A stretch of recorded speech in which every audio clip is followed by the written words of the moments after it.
నమస్కారం అండి. నా పేరు ఈశ్వరు పోరుమామిళ్ళ. నేను సీనియర్ జర్నలిస్ట్ని. రాయలసేన అనే మాసపత్రిక నడుపుతున్నాను.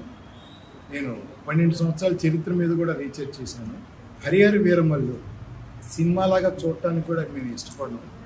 అది ఒక చరిత్రలో ఏం జరిగింది, నిజమైన చరిత్రని బయట పెట్టడానికి ఎంతో ధైర్య సాహసాలతో ఏఎం రత్నం గారు, నెక్స్ట్ కళ్యాణి గారు ఒప్పుకోవటం చాలా సంతోషకరమైన విషయం.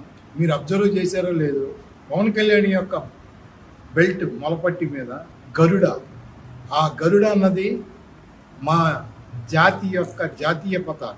కొన్ని యుగాల నుంచి వాడారు అది. ఆ గరుడి యొక్క విశిష్టత ఈరోజు చూస్తే ఆనంద బాష్పాలు రాలుతున్నాయి మాకు.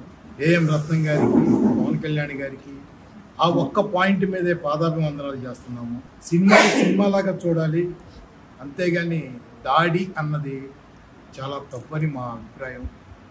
అలా దాడులు చేయాలనుకుంటే కనీసం ఉపయోగం లేనిది మా యొక్క శ్వాసలో కొట్టుకుపోతారు ఈ అబండాలు వేసేవాళ్ళు. కనుక దయచేసి సినిమాగా చూడండి. చూడటం ఇష్టం లేకపోతే కామ్గా ఉండండి.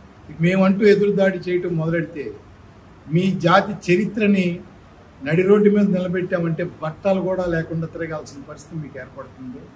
ఘన చరిత్ర కలిగిన మమ్మల్ని మీరు విమర్శించడం కరెక్ట్ కాదు. మేము ఇప్పటికీ మా కులంలో పుట్టిన ఆణిముత్యంగా చూస్తాం పవన్ కళ్యాణ్ని.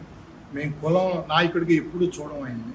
ఈ రోజున భారతదేశంలో మనం చెప్పుకోదగ్గ నాయకులకి ప్రతి ఒక్కళ్ళకి కులం ఉంటుంది అని చెప్పి కేవలం పవన్ కళ్యాణ్ గారికి కులం అన్న ముద్ర వేయటానికి ప్రయత్నం చేస్తే మాత్రం ఆకాశం మీద ఉమ్మేసినట్టు అది గుర్తుంచుకుంటారని మనం చేస్తాం.